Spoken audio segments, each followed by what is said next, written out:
What is up, boys and girls of YouTube? Today we're going to be knocking out another top 5 jungle video. It's been a while. It's been quite a while. A lot has changed, meta's changed, gods have changed in and out of what's at the top, builds have changed. People are going tanky, hybrid, full damage. I mean, it's all over the place, right?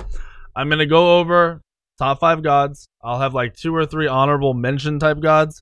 The focus of this list of junglers is going to be for you as someone who's grinding ranks and trying to be a better player on what you should be playing to do that, to win your rank games, to be playing the most optimal gods, and to be building correctly. Easy, right? Like, it's that simple. We're going to go ahead and start number 5. It's going to be Hun Bats for me. I'm going to go over the 2 builds.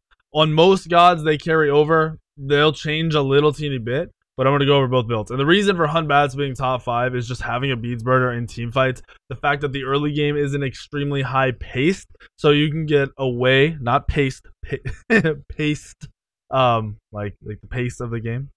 Anyway, you can get away with the slow early clear and not be punished to the point where you hate your life. You can get away with a lot more. And that's why these gods are being played in competitive as well. So, normal build, you're going to go with your starter item, Assassin's Blessing. This is going to be a damage build. This is going to be a full damage. I want to carry my game build. I start with Morningstar, rank 1, which will later turn into a Transcendence. What's up, guys? Today's video is brought to you by the mobile game Alliance. Alliance is a classic for a reason. It combines the best of the top RPGs you've ever played.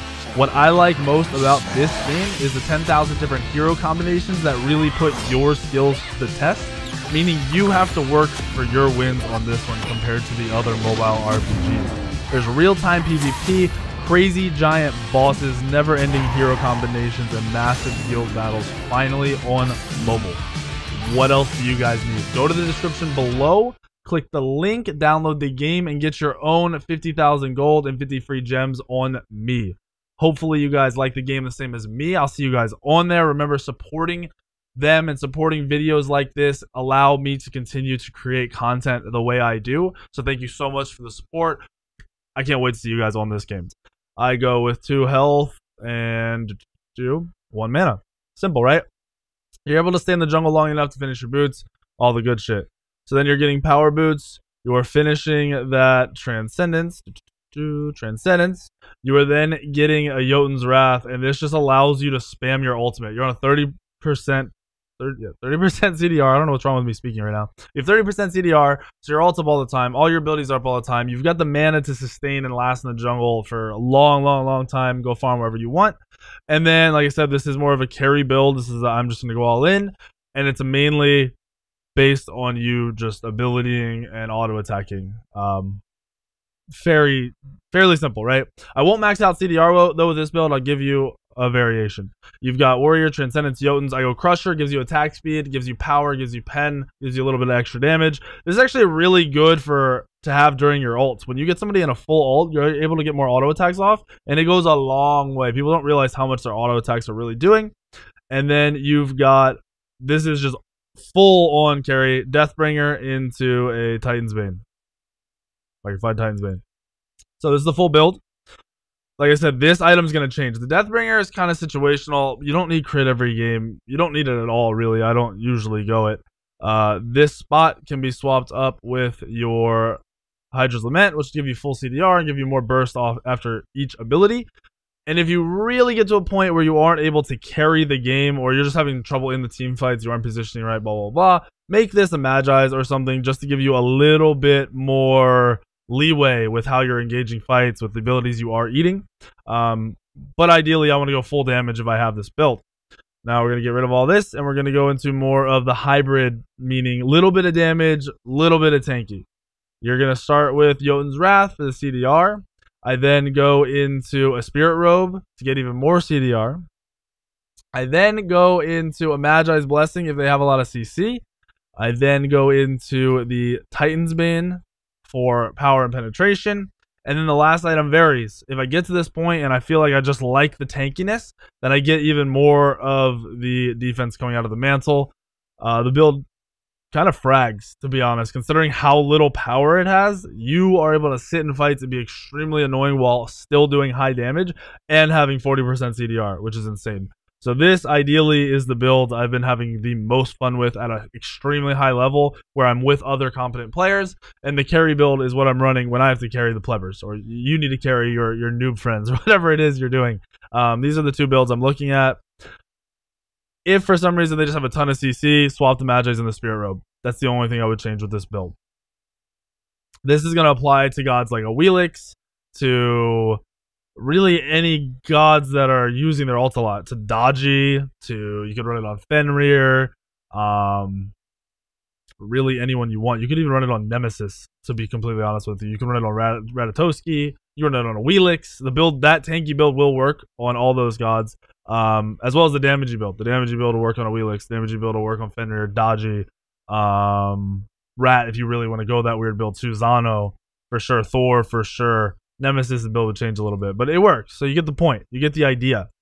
Also works on gods like Erlong in the jungle. But anyway, our number 5 was Hunbats. Our number 4 is going to be some Ratatoski. Ratatoski is great. Not an automatic carry, but you have that little bit of early and mid pressure that you can snowball your team off of, which is nice. The builds, like I said, are pretty much the same. I like going a tankier build on Rat most of the time, though. I very rarely go that full damage build, even when I want to carry, just because you have Pen built into your kit, you can get away with a lot more. You have high ability damage, just base ability damage. It does a lot. Plus the global ult and everything else. This god is good because you have early clear, you have pressure early and mid. Your late game team fight's pretty good with the ultimate, especially when you're tanky. You're shredding for your team. You just have a lot that you can do in the team fights for your squad. So that's number 4 on the list. Number 3 on the list is Susanoo.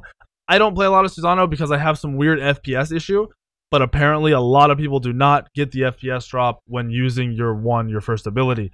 It drops to the point where I just don't like playing the god, so I don't touch him. But high mobility, a lot of damage if you're going the damagey build. A lot of the gods being played really get screwed over by Susanoo. You're seeing gods like Ra picked a lot, stuff that's immobile. Janus gets picked a lot.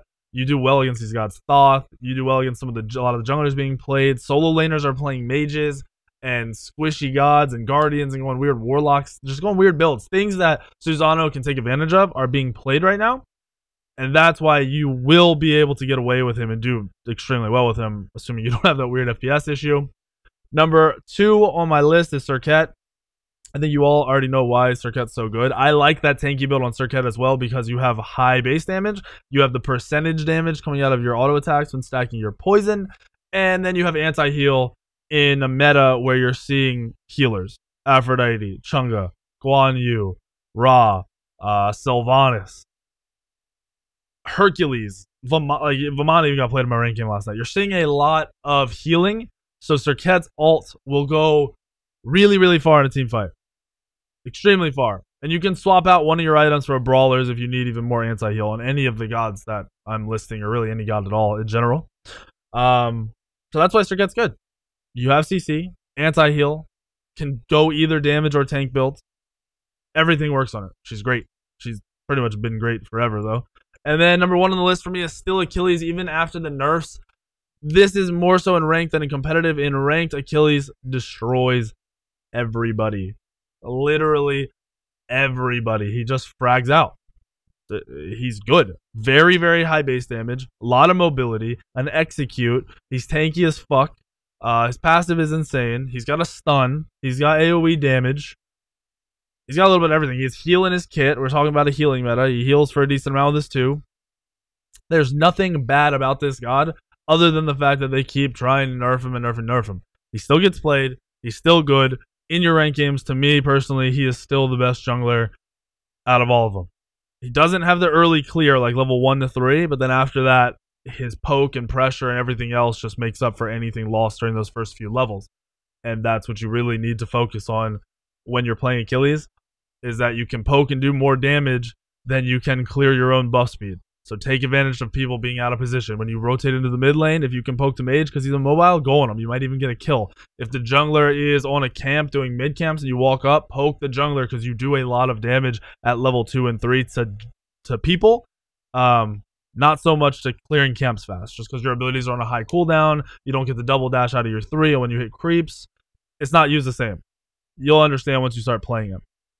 Those are my top 5. Like I said, I went over 2 pretty generic builds You can swap those builds up however you want. You play Sir Cat, you could go double crit on her if you really want to, if that's the build you're looking, Malice, Deathbringer.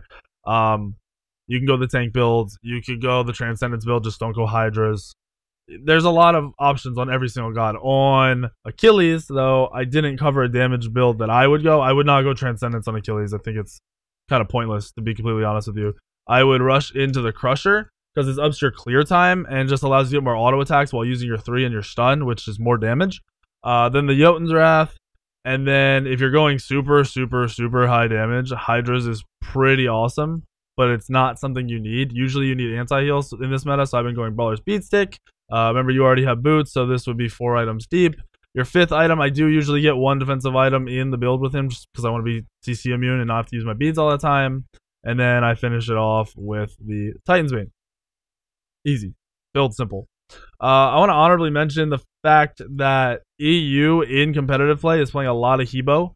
So if you see Hebo jungle in NA, in EU, in ranked, it seems to be working right now. I think it's once again just because the early game, you don't get pressured out. So Hebo gets the mid-late game with full build, even in the jungle, and you kill somebody so fast, especially when they have healing. You don't have Aphrodite, so the healing's not going to get through. If you insta-kill somebody with a Hebo ult, you're not able to pull back and sustain. And I believe that's why you're seeing a lot of Hebo, plus the pressure out of mid early just to get you control of neutral camps at a competitive level. That's what I'm seeing. Otherwise, another god I would personally mention is Shen, and it's because you can invade at level 1 and be super annoying with him because his damage is so high. You also have decent clear, decent pressure, and he does fairly well against Achilles when played correctly. The fact that you can heal, the fact that you can have a little bit of CC, you do a lot of auto attack damage, which Achilles can't stop once he uses a stun, and you can stick to people very easily. So I do like Shen in the meta. So those would be like my 6th and 7th picks. Hopefully this video helps you guys. Hopefully you know what to play for the next couple of weeks. I know we have a new assassin coming out. I think in the next month. It's going to be Pele. It's supposed to be. I'm excited for that shit. So be ready for that content and for him to hopefully be in the top 5. And that's it for now, guys. I'll see you in the video later on.